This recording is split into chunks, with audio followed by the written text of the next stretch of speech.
I hear it a lot on our Discord from composers and artists making music, and generally from every student and artist I have ever met. Why isn't my music moving the needle? Why can't the library recognize my genius? I submitted my 5 best songs to Motion Array, or 3 songs to Crucial, or an album to a music production library, and I heard nothing, or I got rejected. So I guess I'm just not good enough. I guess they must be crazy, or I'm crazy, and this is just a total waste of my time. Why am I doing this? Oh, Dave, don't get me started today on this. This is something that has been in my craw, as they say, or I think I've heard you say, and I don't know what a craw is exactly or what it was. Yeah, it's some headpiece or something. But I definitely know. don't smell it, as we say at our house. Hey, welcome to episode 70 of the Make Music Income podcast. Let's make sure everybody can see us. Here's everybody coming in loud and clear, says Arco. Jonathan Carlos says, happy Friday. Pete Mason says, hey, Eric and Dave. Good to see you here today. Welcome to episode 70 of the Make Music Income podcast, where we talk about all kinds of ways to make music income, including music licensing for TV and films and ads, stock music licensing, artist incomes, publishing, royalties, production, teaching. We talk about lots of stuff. My name is Eric Copeland, and I literally have made hundreds of thousands, if not a million dollars over the course of a career as a composer, producer, artist, all sorts of stuff. Basketball player. I really haven't made any money as a basketball player. A church music director, a music marketer. That's just to name a few. And I've made this completely outside the walls of the traditional music industry. And so I've supported my entire family for 23 years. Well, I say I've supported them. My wife might say something different. But most of you who are watching are probably like me. You've never been signed to a major record label or a major publishing deal, and you might never be. But that doesn't mean you can't make music income, and that's what I want to talk about today. So on today's show, we're going to talk about this. I'll be answering questions, and if you've got questions, leave them in the chat here or put them in the comments, and I'll answer them later. But first, let me introduce, after that long-winded introduction, cold open, my podcast partner today, a man who definitely has composed more than 3 songs, maybe more than 300, maybe more than 3,000. No, not 3,000. Composer, educator, drummer, and man about town, Mr. 52 Qs, Dave Kropf. What is happening, everybody? Man, thank you so much, Eric, for joining me. Happy to kind of co-host alongside you, pitch hitting for the, I was going to say late great Stevie B, but I mean he's perfectly healthy. I mean he's just, as far as we know, he's perfectly healthy. But it's so good to be with you. So good to see some familiar folks hanging out in the chat. Pete, what is up? Pete was hanging out with me just this morning. I had a 7 a.m. live stream where I did a music production live stream, and it's good to see Pete over here. Hope you guys are all doing well. Thanks for having me, man. Sure, man. Why don't you kind of let us know what you've been up to this week? What's your week been like so far? Oh, man. I've been wrapping up over the last couple of weeks. I've been wrapping up a couple of albums for Discovery Channel. One is an Americana dramedy cue, which kind of fuses your typical dramedy elements, pizzicato strings and all that stuff, along with Americana elements like harmonica and cigar box guitar and dulcimer and those kind of things. So I wrapped up that album, did deliverables this week, and just this morning did the 9th of 10 cues for a tasking album, also for Discovery Channel. And tasking music has been so interesting, exploring and finding out like where does it fit on. What is tasking music? Well, imagine a scene where like a cooking show where it's not you like are clicking a little bit. I don't know why, but because that's how hot I am. The fire is coming out. Yeah, so you can't help it. I'll roll off the gain here. I don't know if it's that or what. Go ahead. But tasking cues are, you know, like a cooking show where they're putting ingredients together and it's like a montage type of a scene. It's not the countdown, right? That's a different, it's not the judgment. It's not the who's going to get sent home type of a moment. Looking in on the cake. Yeah, exactly. It's like, hey, let's do all this. Or a show where they're like house hunters and they're going and showing like, this is the first house and we're going to look in the different. So they're called tasking cues, and tasking is equal parts intrigue tension, equal parts dramedy, equal parts kind of like science getting things done type cues. There's like this diagram, and right in the middle are tasking cues. They could bend towards minor or major, but typically they tend to be a little bit more neutral. I'm sorry, I'm clipping. It's really quiet on my side of things. I've got it turned down. It's not even the loudness, I don't think. I think it's more just there's some kind of, and maybe I'm the only one hearing it. It looks like Arco's here. That's fine though. I'm sorry. I'll tamp down my energy. What else has been up, my friend? Teaching and I started a new cohort at Full Sail this month and this week, and so that's always good. The first week is always exciting because I get to talk about the production music industry and having people kind of manage expectations and explaining the production music industry and why do we write in 4-bar chunks? Why do we write with stop downs and predictable transients and phrases and layering? And so it's always a really good. But that's essentially been my week, man. Well, I also started a new cohort. I don't use that word that much. I started a new class on Monday, my first one in a while, because we didn't have enough for the last semester. So I've been working on rubrics and course materials and rebuilding things. Also happened to pick a great time for every PowerPoint to get erased that I use in both classes. So I had to rebuild them from the students' PowerPoints. And so that was a thing. Let's see. I had a tracking day this week in Nashville. I've got a little video I meant to put up that day, but I didn't put it up. It's just like a 1-minute video where I show working with Listen To, which is a really cool thing that they can stream audio, and I can hear the audio almost in real time and in stereo, so I can hear what's coming right out of Pro Tools. And then we had a Zoom feed as well. And I had a client in Manchester, England, who was listening in, and he was the client. So it's pretty normal for me, clients somewhere in the world and me here in Florida, and the band in Florida, in Nashville.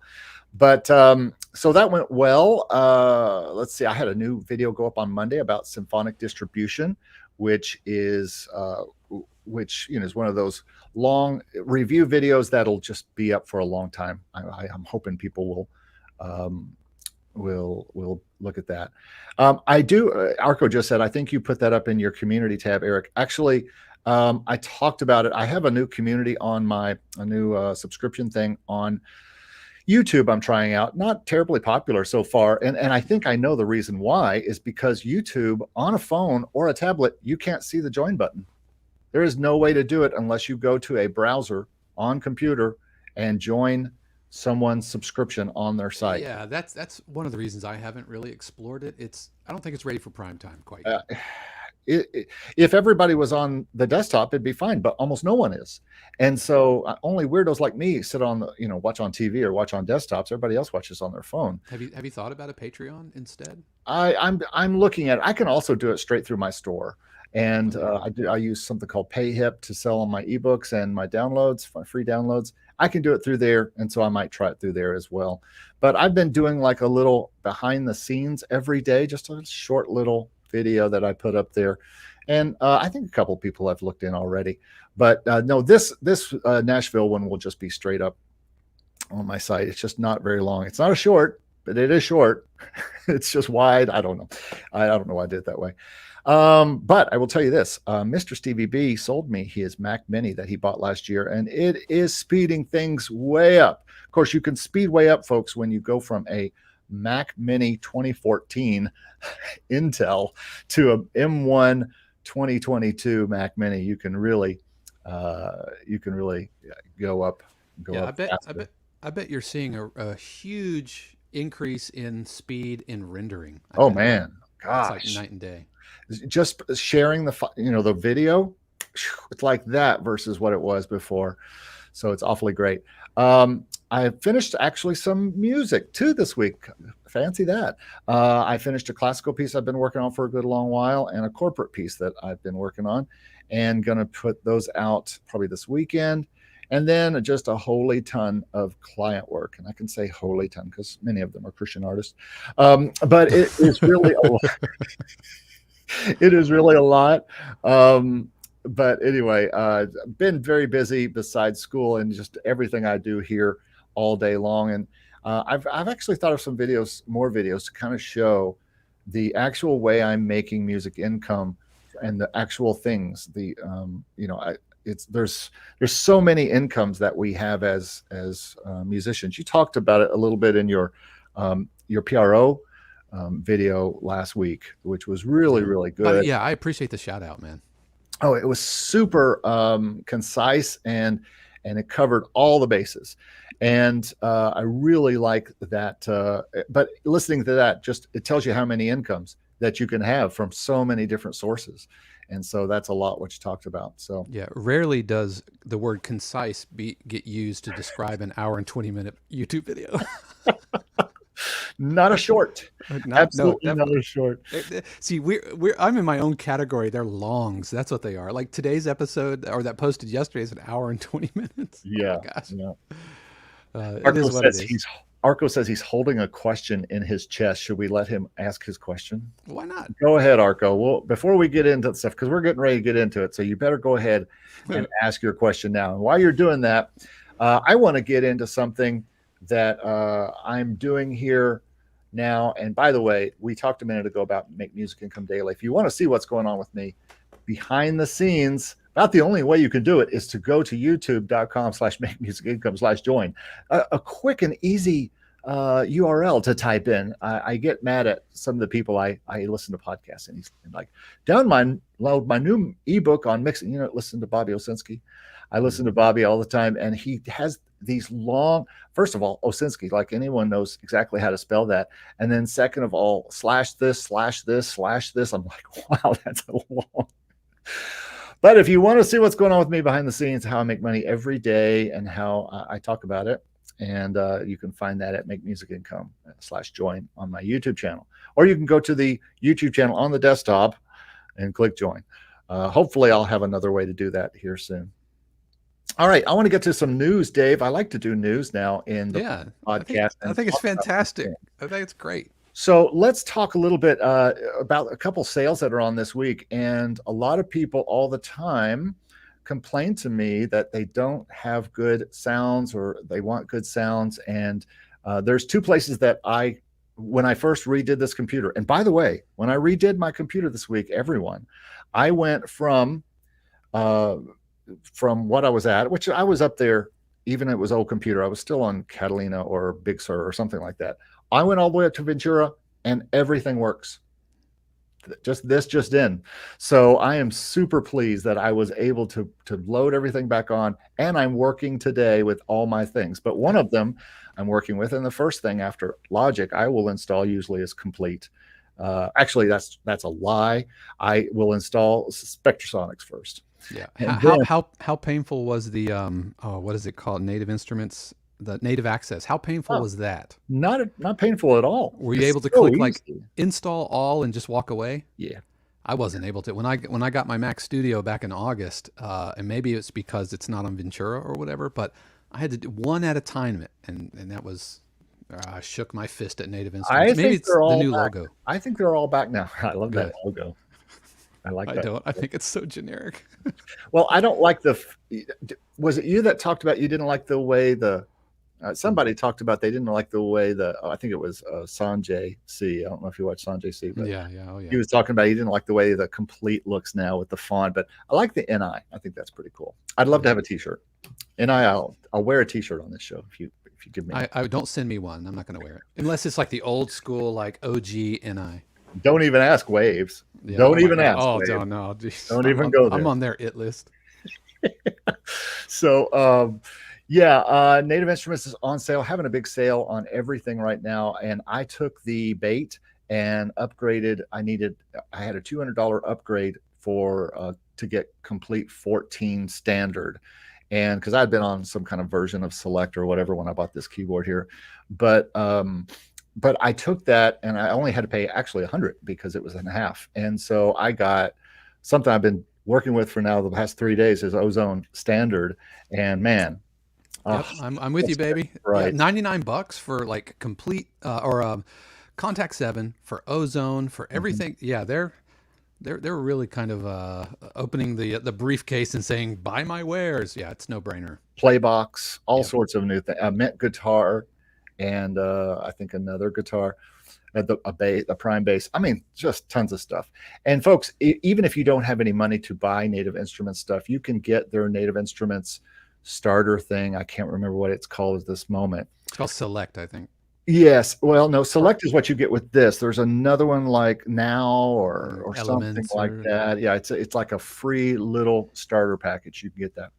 And speaking of people who have things for free, Spitfire is also has a ton of stuff on sale right now.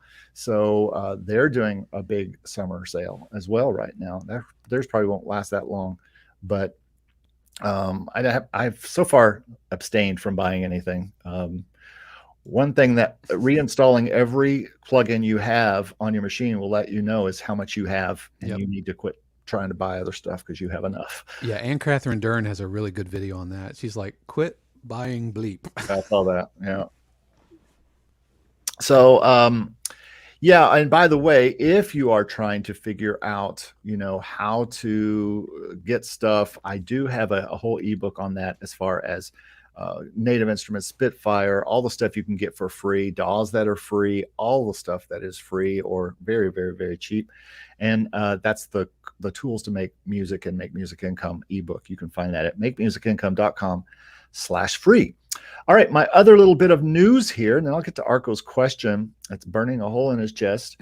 Title for Artist has come out, and I don't know if this is such a big deal. I mean, I'm not sure many of us are really, really wanting to show off our title stuff, but this is just another program similar to Spotify for Artists, except I will tell you that Title for Artists is really more for just tricking out your title page. I looked at it yesterday. I signed up as under my artist things, and there were not really any like statistic tools or anything like that, like you get with Spotify for Artists. Is Tidal still kind of leading the charge for artist royalties versus Spotify and Apple Music and all that stuff? Are they still top dog? I think they're still up there. Yeah. So Tidal is fine. I have nothing wrong with Tidal. I don't see that as one of the top money makers for me as far as in streaming is concerned. It's still Spotify all day. Yeah, it doesn't matter how much royalties they give you if it's a fraction of the listener base. Right. But I will tell you something. Going back to my symphonic distribution video, one thing I did discover with symphonic distribution is they have an amazing stats page that shows you all, or at least the bigger. I'm not sure. I can't remember if they do Tidal, but Spotify. You can also look at your Apple stats, your Spotify stats, all in one place. And it just shows you a graph of all the different ones, downloads, all that kind of stuff. And I thought, man, that is great that I don't have to like go over here to Apple for Artists, go over here to Spotify for Artists, go to this thing, go to that thing. I can see in one place. So yeah, I was pretty impressed by symphonic distribution, and their new program is the interface is kind of it needs a redesign. But DistroKid's interface is not the best, really, to be honest with you. I mean, it's not that crazy and sexy. Yeah, I ran into an interesting issue because I'm experimenting with SoundClouds and the SoundCloud for Artists, and I distributed the first track earlier this year, which was great because it's already included. I'm like, yeah, I'm already paying for it, might as well use it. I found a frustration point. Even though Content ID is included, unlike DistroKid, which is a la carte, getting it removed, you can't automatically remove tracks from distribution. You have to send a support ticket in and basically say, hey, I'm this, that you need to pull these songs down. Unlike DistroKid, where you just like tick a box and it pulls it from the DSPs, not with SoundCloud. That was frustrating. That was super frustrating. I think even CD Baby will do it fairly simply. Well, this was SoundCloud? SoundCloud, yeah, because they absorbed, I forget what it's called. They absorbed a distribution company, and now they bundled it in with the SoundCloud Professional subscription. And I was like, great, I'm already paying for it. It includes Content ID, which I think is a huge value, but getting things removed so far has proven trickier than getting them up. That's crazy. Well, yeah. I haven't dealt with them yet on that way, and I don't use SoundCloud much anymore now that I have Disco, right. And I use Disco more for putting stuff up like that. All right, well, let's get to some of the comments here. Arco has a question for us, and that question is, I see A few sync libraries take you to Disco Upload Portal when you want to submit music. Do you recommend like sending a whole album to them, or is it better to send them 3 to 5 tracks at first? You mean to a sync library? I think he means when you're uploading. Okay, that's two really different things. The sync library take you to Disco Upload Portal. I think that's cool. Good for them. I've never seen that before. But do you recommend a whole album to them, or do you think it's better to send 3 or 5 tracks first? What are your thoughts, Dave? To a sync library. My question would be, is it an unsolicited submission, or is it something that you have an invitation? And so while you answer that, I would say that if it's an unsolicited submission and they don't know who you are, and it's a cold email or whatever, I would make an album, but I would only send out a handful of tracks. And then if they like them, then say, well, here's 10, and they're not published, they're turnkey, they could take it, they can publish it, and turn it right into their catalog. I think blasting a full album might be a little overzealous, but I don't think there's anything inherently wrong with that. But if it's unsolicited, then you might want to just have a handful at first. But I would have an album ready to go, because if they say yes, then you say, here are 10 unpublished, ready to go, mixed properly, then you're going to come out looking like a rock star. Yeah, I think that's maybe so. I mean, I don't think they're either way is fine. I think, but it depends on if you have a website that shows the more work that you've done. In other words, if you send them an email and it's just a 3-song little list, and you don't have a website, you don't have anything else, they might be like, okay, it might be that this person only has 3 songs, which is what we're going to talk about today, as a matter of fact. So good to put this in the comments, Arco. But lately I have been sending less than, well, I'll say, if it's a library I already know, I'll go ahead. If I have a whole album, I'm just going to show them the whole album. They'll be like, okay. I've also had recently a company, a new company that I've got songs with. I showed them 10 songs and they only wanted 4. And they said, this is a kind of a specialty album. Let us try the first 4. And then we'll see if that works, then we'll maybe bring some of the other ones in. But I don't think there's either way. I mean, if it's a website where it's basically, hey, send us music and we'll see if we like it because we want to sign you, it might come off a little spammy if you flood their inbox with like 10 tracks, 10 or 15 tracks. But if you're just sending them a link to a disco playlist, is it going to matter if it's 3, 5, or 10 tracks? It depends. It depends on if the upload portal is like inboxing them like individual tracks or not. But if it's just a playlist, that might be fine. Yeah, because I'm only sending a playlist. I never send them anything. I mean, I don't really I know that I've been really pushed by a company called TuneEdge. Every day they're sending me stuff. You heard of this company? No. I don't know if anybody out there has heard of TuneEdge, but getting a lot of emails from them to submit for certain things. They have very fast turnarounds. I don't have time, but I haven't been doing it. Mix Club says, Rhett says, I was able to relocate my native instruments. Yeah, I have too. I have all the sounds on my sounds thing. Did the sound just die? Did it just die? I hope not. Things are okay. Okay. Let's see if we got anything here. Eric Steve demo to create steel guitar VST. I don't recall the name of it, but it seemed great. Yeah. I can't remember the name of that steel guitar. You guys are going to have to spell better because I don't know what you're saying today. There's a lot of messages coming through here with very bad spelling, and I don't know. D-Man asked, how does Symphonic compare with TuneCore? It compares better with DistroKid. I don't know if TuneCore does a yearly thing now, but it compares pretty well with anybody who does the yearly thing. They all offer pretty much the same thing, it seems like now. Okay, well, let's move on here and get to the topic of the day. And the topic of today is 3 songs isn't going to cut it. It ain't going to cut it. You might be wondering why I am talking about this so much, but I think it's just a little alarming that so many people, they've tried a song here or 3 tracks here or 5 tracks here. I mean, that question is kind of, when you're worrying about how many songs to send, And minutia like that sometimes I think is something that we have such a problem with as composers and producers, and we're so scared and focused on these little things. And Steve and I have talked about this before, but I've seen this a lot on the Discord lately. People, I sent 3 songs to them, or I sent 5 songs to Motion Array, and they said they rejected me. So I guess I'll just quit stock music licensing, or I guess I'll just, find another hobby. And you know what I will tell you? Here's a little something for you. If you can do that, if you can just quit music and go do another hobby, then go do it. I suggest that.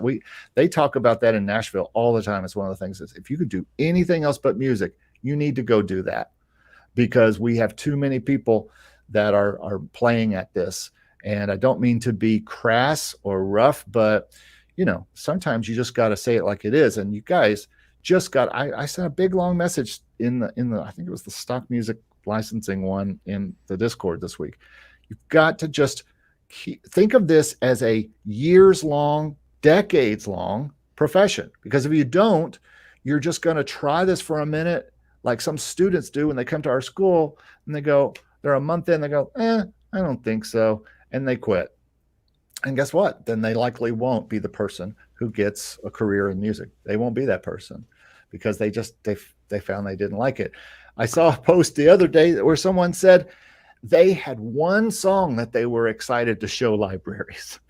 One song. I've got one song, and I'm so excited to show it to libraries. Folks, this isn't America's Got Talent.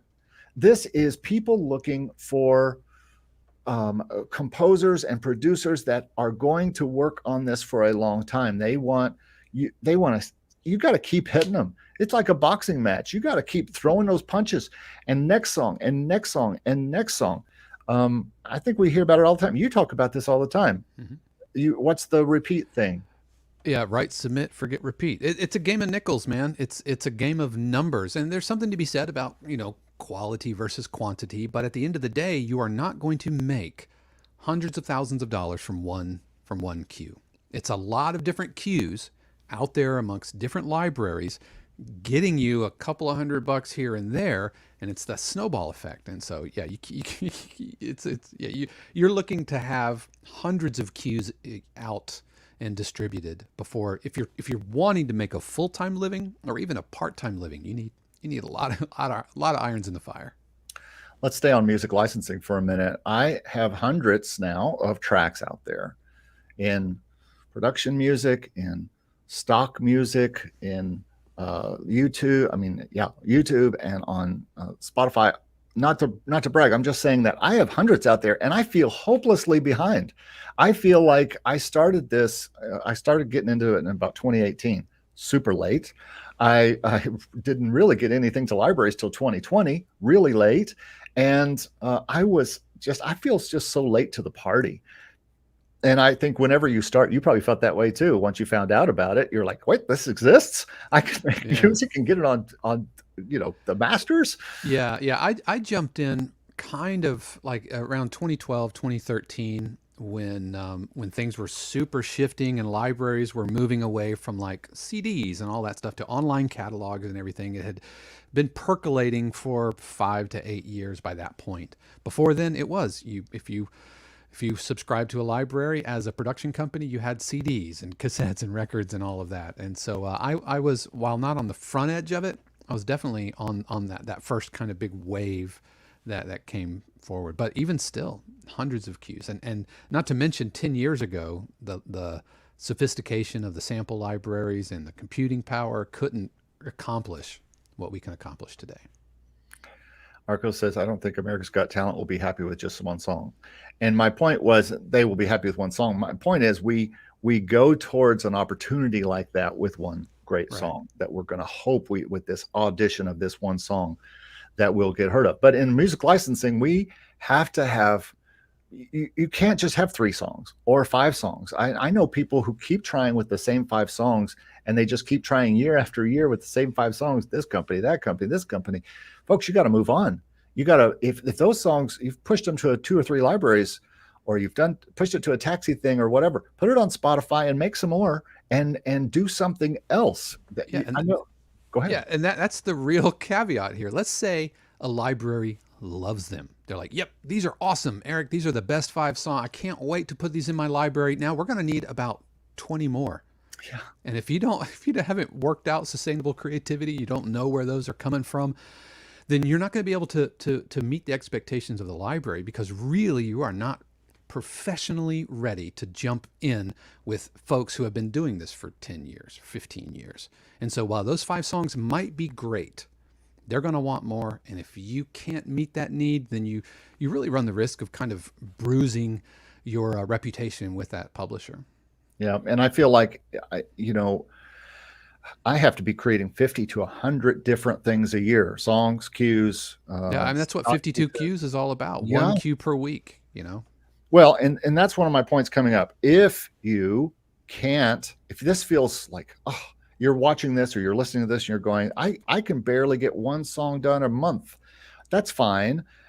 But eventually, I'm just going to be honest with you, you're going to have to speed up. If your goal is to turn music into some kind of income, into some kind of job, you're going to have to become better and faster at your craft. It doesn't matter. If you took a new job today in another industry, you can't expect to walk in and be able to do that just like this if you have no background in it. So if you're just coming into music, you still feel like you're on the amateur side or the pro am side or the semi-pro side, you're going to have to just start to learn to crank. And it's going to be being less artistic. Dave talks about this a lot of times, where you've got to focus on the job and less on the art.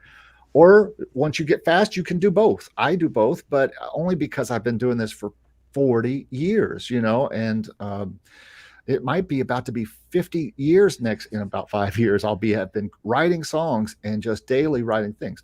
So how do you speed up? Well, join 52 Cues, join Taxi, do something that pushes you to write, that pushes you to get something out. And that's one thing that we do with our masterminds. I would imagine you do that kind of thing. You have, and Steve does it in his academy, where there's monthly challenges to to push you. You got to be pushed. We all have. Yeah. That's what the weekly feedback threads are all about. Because at the end of the day, it's all about doing the reps, really. It's like I do some cycling, right? Not like competitive cycling, but I do a little bit of cycling, and I'm in some cycling communities. And the question comes up, does it get any easier? And the answer is, it doesn't get necessarily easier. You just get faster. Yeah. And so that comes from repetition, just conditioning, doing the reps. And you will find that, if you focus on 1 cue at a time, 1 cue per week, 1 cue every 2 weeks or whatever, then at the end of a month, end of a year, you're going to sit there with 50 cues. Yeah. Oh, somebody's at the front door.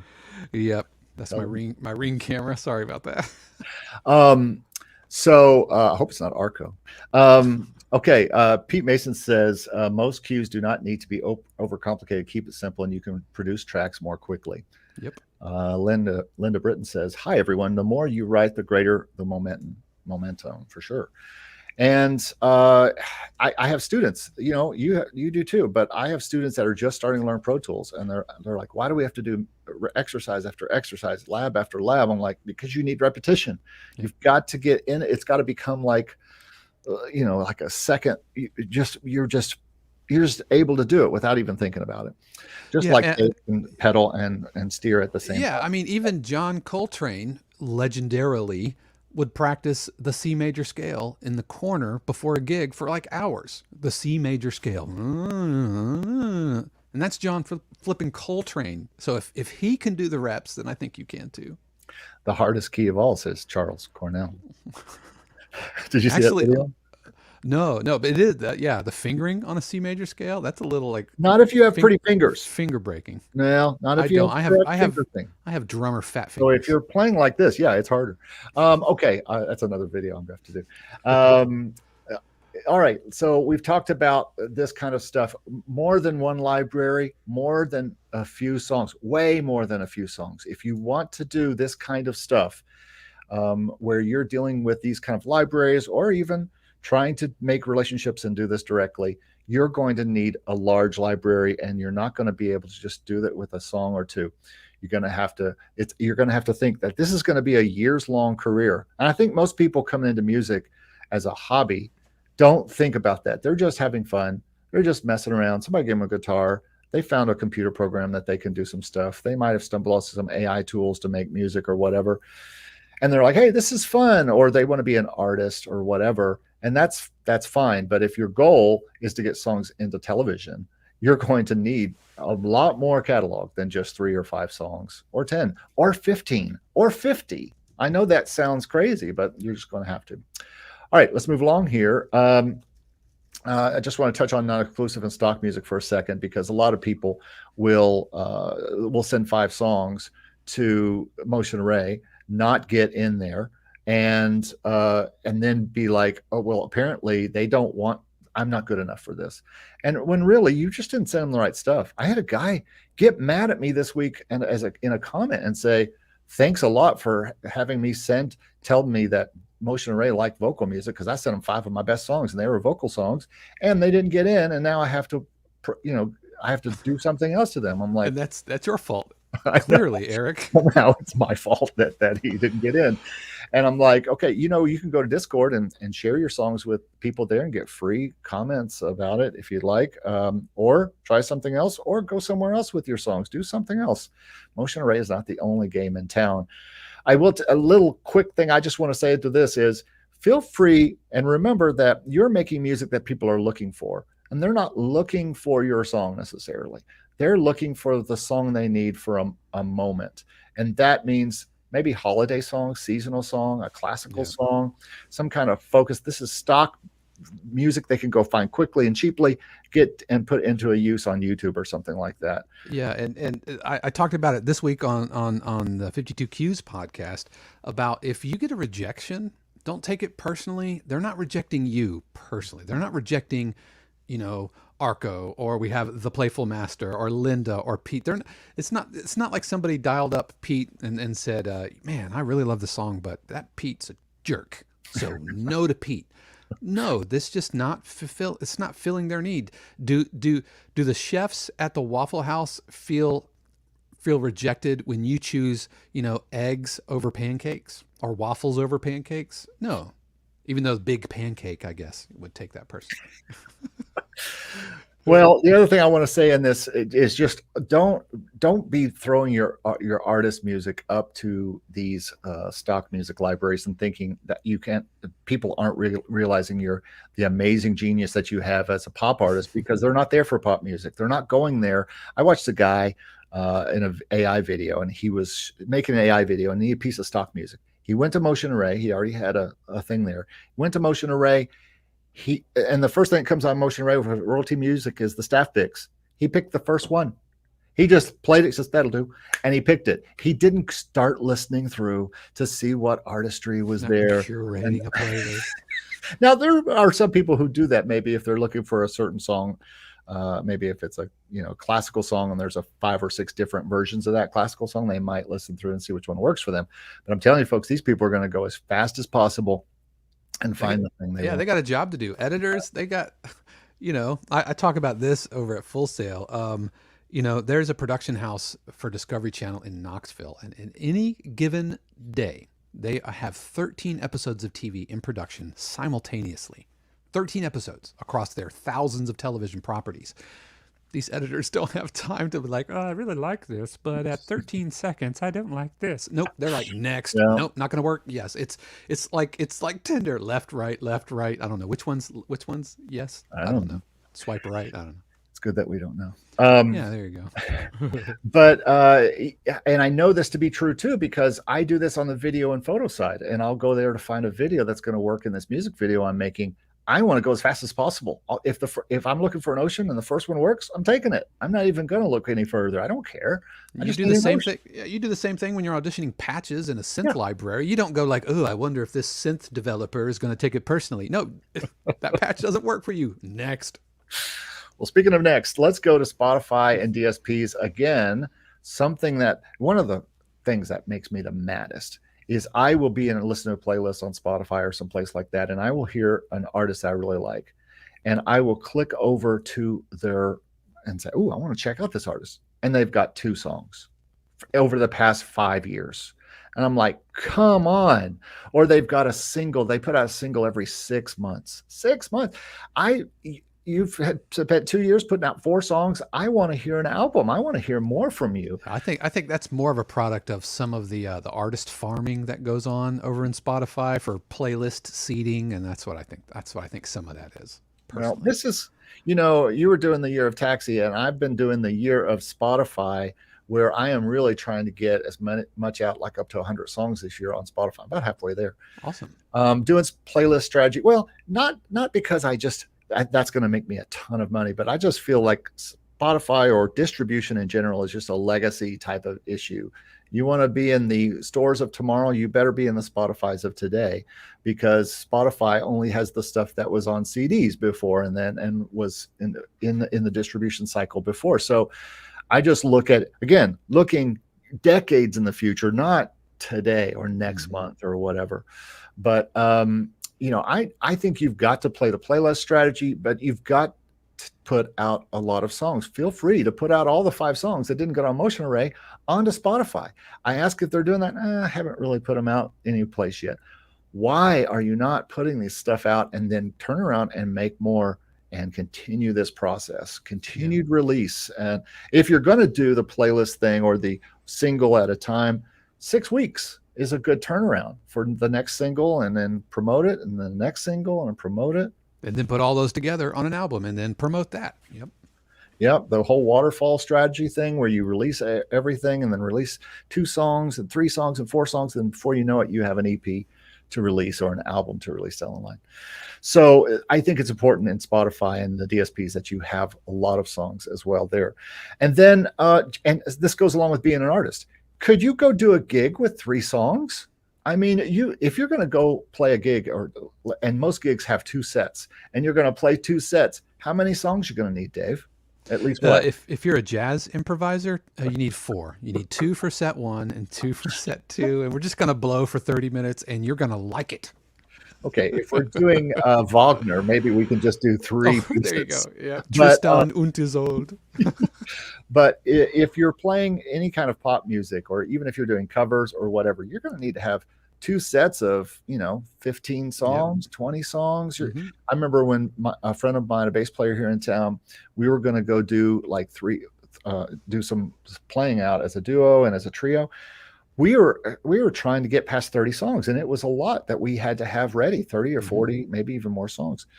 And they were jazz, so we could stretch them out, but still we found out we needed a lot, because there's only so many times you could play Blue Skies over and over. I'm working on that song right now, and it's just a AABA, and it gets boring real quick. Yeah, when I played in a cover band in Memphis, our set list was about 30 to 40 songs. Yeah. Yep.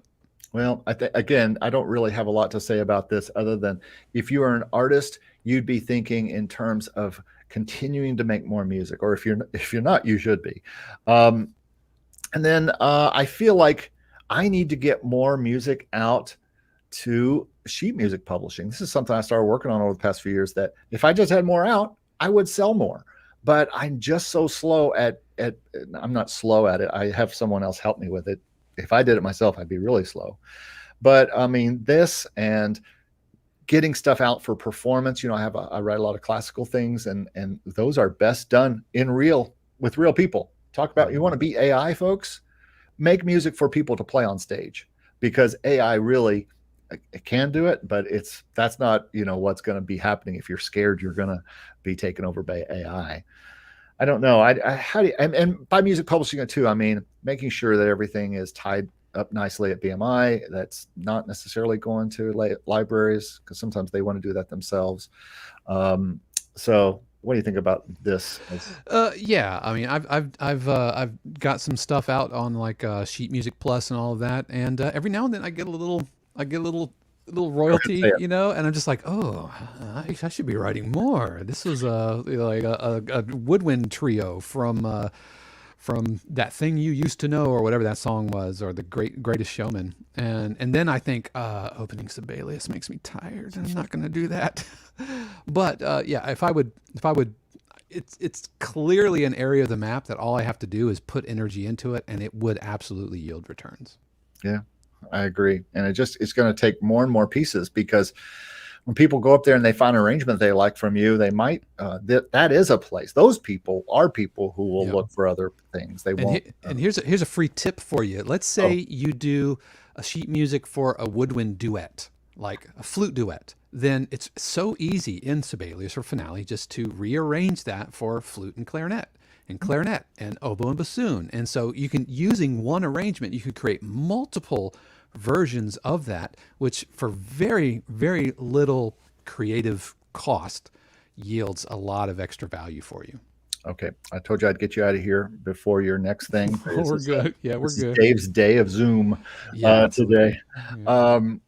I want to talk about the old days and the days when it was all about 3 songs. When I would go down to Nashville and the publisher that was meeting with me let me come in and sit across his desk and play a cassette of 3 songs. And he would listen to about 30 seconds of each song before turning off and going, oh, that's not right for me, and moving on, and politely declining. You think it's tough now, folks, to send something to someone who you never see and they just send you back a rejection? Try getting rejection face-to-face, or waiting 6 months to hear back from someone who you mailed a cassette to and who mails you back a letter.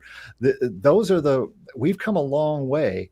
So it's different now. I think back then you could have 2 or 3 or 5 great songs and start down a road of wealth in the music business, because that's the way it was. It was all about that special song, that special artist. But I think you've got to have a catalog now. You've got to have plenty of stuff, because we wait too long for people to recognize our genius and let us into the game. And if you're waiting to be led into the game, that's the old music business. That's not this one that we live in now. Yeah, absolutely. You got to have quantity, and it still has to be good. But unless you're Taylor Swift or Beyonce or Jay-Z or whatever, and you're banking on hitting a home run at every at bat, then you're going to end up striking out more than you do. The real way to have sustainable career is just try to get on base each time.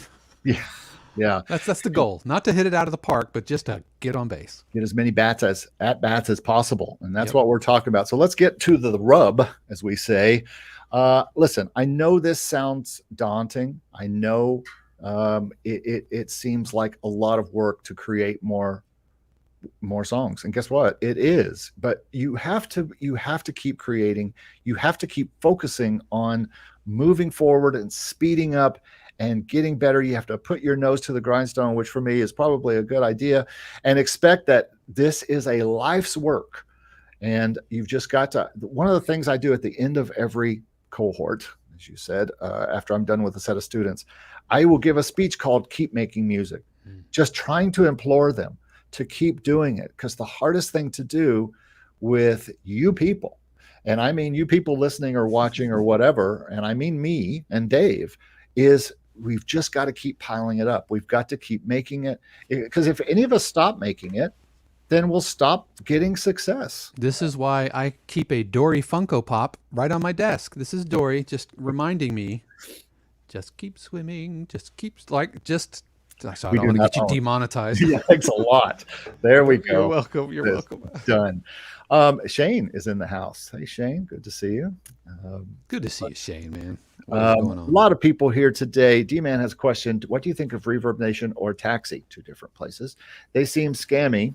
Reverb congratulates you for making their playlist and then charges you money to claim your slot. Well, every place charges you money. Almost any service that you get involved with eventually will have a paywall that you get into. Reverb Nation, in my remembrance of what Reverb Nation was always just a place to put your basically put your EPK, just to put your pictures and your music and your show dates and all that kind of stuff. We used to use that for artists back 10, 15 years ago as another site where you could go and find out what artists are doing. Taxi is specifically for focusing to get to parties that might be interested in your specific songs. I mean, how do you see those two, Dave? I'm not familiar with Reverb Nation. The idea of paying money to be on the playlist, that does trigger my scammy spidey sense. But for taxi, it's definitely not a scam. Does it work for everybody? No. Is it the only way to get your music out there? Absolutely not. But they're an A&R service. And so both you, Eric, and me, we've waxed plenty philosophical about taxi. So I'd encourage you to check either of our channels out.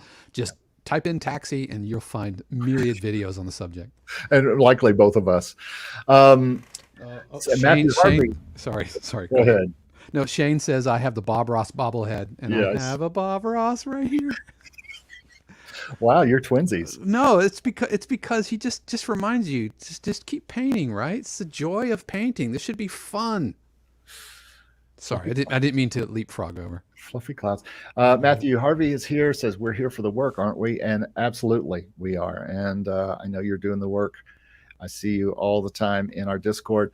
But yeah, folks, that's really the last word on this is that, you just got to keep swimming, keep writing. I just can't stress enough how long-term a life this is. And if you're not, you've got to just, if you've been having some issues, then you've got to figure out ways that might spurn you to work harder, and some of those might be 52cues.com. It might be taxi. It might be some other opportunity that you do.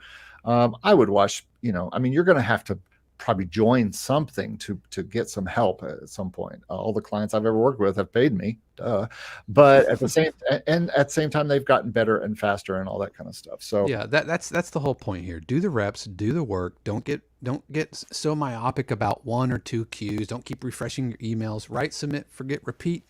Get it out the door, and just get back to writing. Yeah. 3 cues ain't going to do it. We're going to have to create at least 52 a year, right, Dave? That's right. At least 52. You even have my mug on. I came ready to represent. Man, nice. Okay. I'm wearing like an Orlando Apollo shirt. Isn't that from the old, like the now defunct whatever minor league football team, I think? Yeah. I went and bought a bunch of gear the day they closed it. And they were doing well too.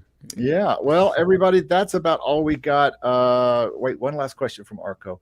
I see a few sync libraries. Oh, we already said this. Wait, sorry.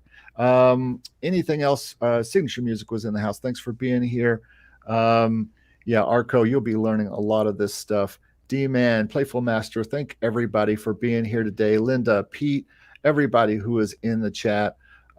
Marty was here, and sorry, Marty, I didn't see as we were speeding through everything today. We had a lot to go through. So thanks everybody for being here, and join us next Friday for the Make Music Income podcast that we do live here every Friday, somewhere between 11 and 2. Who knows what it's going to be depending on our schedule, but that's what you get when you get live. I appreciate you having me, man. Thank you so much. Thanks so much. Everybody go to 52cues.com. Yeah, everything. The chair has like a Stevie B butt divot. It's nice. Oh, I don't even know what that means. I'm not sure I want to know. Thanks, Stevie. But also, I have that info down in the description already, I believe. So thank you, Dave. Thanks again. Good to see you, my friend. And everybody, we'll talk to you next week on the Make Music Income podcast. Thanks for hanging out. We'll see you next time. Peace. Bye-bye.